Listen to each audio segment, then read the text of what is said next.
Virtual queue at Disneyland Paris. It gets a lot of hate. People say it's broken, unfair, even impossible to beat. But here's the thing. I've succeeded every time I've tried. So in this video, I'm going to show you exactly how.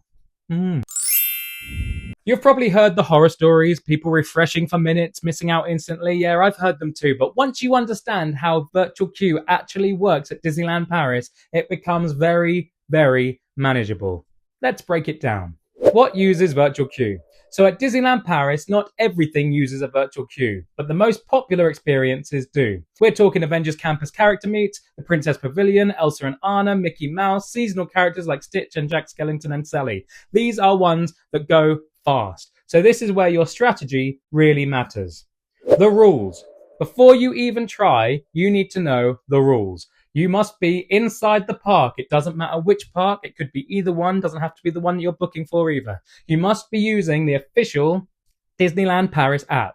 You can only hold one virtual queue at a time, and you can only meet one of each character type each day, and that includes the Avenger one. It's one of the Avengers once per day. If you meet all those requirements, you're ready to go. My exact method, this is the key. All right, this is where most people get it wrong. Here's what I do. We usually split roles. One person, usually me, is ready on the app, while the other pulls up a real-time clock with seconds on it. Now, this part is important. When the booking time hits, I don't click it instantly. I always wait 1, maybe 2 seconds after the time. Why? Because the buttons in the next screen don't always activate exactly on time. There's often a teeny tiny millisecond delay. Click too early, you risk nothing happening and have to do it all again. Click slightly after and you hit it when it's fully live.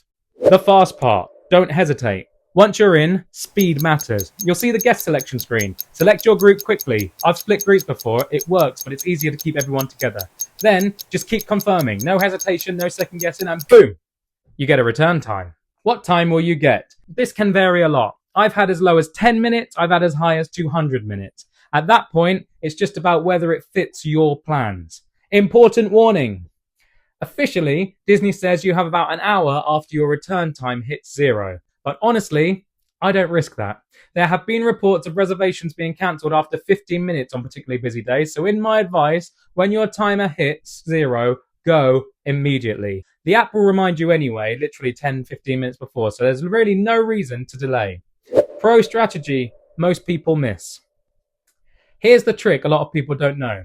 Once your timer hits 0 and you've entered the experience, you're free to book another virtual queue. Why? Because people cancel or queues move faster than expected and more slots open up. This seems to happen a lot, particularly with Avengers Marvel characters and Star Wars experiences too. So always check again. You might get lucky. Location strategy. This is where you can really mess things up. Don't book something that's miles away. For example, don't try and grab Frozen if you're deep in Adventureland and there's no time to get there. Instead, position yourself smartly at the time the queue goes live. My personal go-to spots is Main Street, just around City Hall, or the entrance to World Premiere in Adventure World. From there, you can reach pretty much anywhere quickly, in either park. Photopass Bonus. Every virtual queue meet includes a Photopass photographer. This is where Disney Photopass really shines. You're getting professional photos, great lighting, proper character interaction shots, and loads of them as well. And you can catch my video explaining how all the Photopasses at Disneyland Paris work in the description.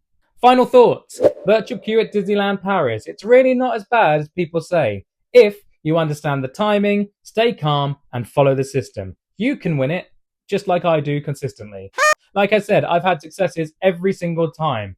I've only ever not been able to go to one when my dining reservation has clashed with it or something like that. Or I've decided, actually, I don't want to do that one today or something like that. It's never been because I haven't got a slot. Normally, I get a slot and I have to cancel it. So just something to bear in mind when you're booking your reservations. I try and steer clear of the 2 o'clock and 9:45 range, which is when the virtual queues go live as of right now. So I always make sure at those times I'm not booked up with dinner. But can get a little bit hairy, especially if they're giving you a 2-hour jump. Like you've got to eat at some point.